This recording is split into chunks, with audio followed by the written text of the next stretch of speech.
আপোনালোকে সদায় জানে মই অসমৰ কথা নকওঁ, বিশেষকৈ মানগাছৰ সমষ্টিৰ কথা কৈ আছো। আমাৰ গ্ৰাম অঞ্চলত এটা প্ৰচলিত এনেকুৱা আছে যে অতি ভক্তি চোৰৰ লক্ষণ। আপোনালোকে সদায় জানে অতি ভক্তি কৰিলে জানিব তাতে কিবা এটা লক্ষণ আছে, বিপ্লৱ তেনেকুৱা এটা আছে।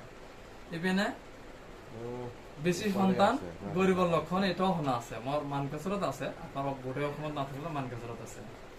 সঁচাকৈ আমালোকে যে আৰু এটা কথা ক'ব লাগিব, ইয়াৰ স্থগতে ক'ব লাগিব, মই ক'ব পাৰিছো যিহেতু হোমিওপেথিক প্ৰেক্টিচনাৰ। এই আমালোকে যে অতি ভোজন একদম মানে কোনটো ডাইজেষ্টিভ হ'ব নহয় একো নলেজ নাই, অতি ভোজন কিন্তু কি হ'ল পেটৰ বেয়া হোৱা লক্ষণ।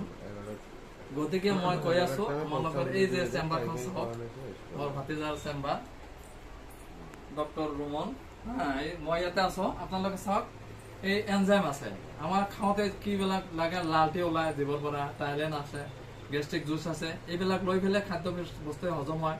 কিন্তু আমালোকে এইবিলাক কিন্তু সঁচাকৈ নাজানো। মাছ খাই আছো, মাংস খাই আছো, ইপিনে ঈদৰ সময়ত কিমান যে খালো, কিন্তু আমালোকে যে অন্ধবিশ্বাস আছে যে খালেতো হজম হয়, কিন্তু একচুৱেলি সঁচাকৈ এইখন নহয়। আপোনালোকে সঁচাকৈ চিন্তা কৰিব লাগিলে ইয়াৰ পৰা এনজাম পাব, বিভিন্ন এনজাম আছে, খাদ্যপ্ৰাণো আছে, এনজাম খাব, পেটৰ অসুবিধা নহব। তো যি নহওক আমালোকে মেডিচিনৰ ভাল কনচাল্ট একজন ফিজিচিয়ান আছে, ইয়াতে মোৰ কাষতে আছে, মোৰ ভাতিজা আছে ডক্টৰ ৰমন চেম্বাৰ মানকাচৰত অপেনিং কৰা হ'ল ইতিমধ্যে, আমাৰ দক্ষিণ বৰঘাটতো আছে।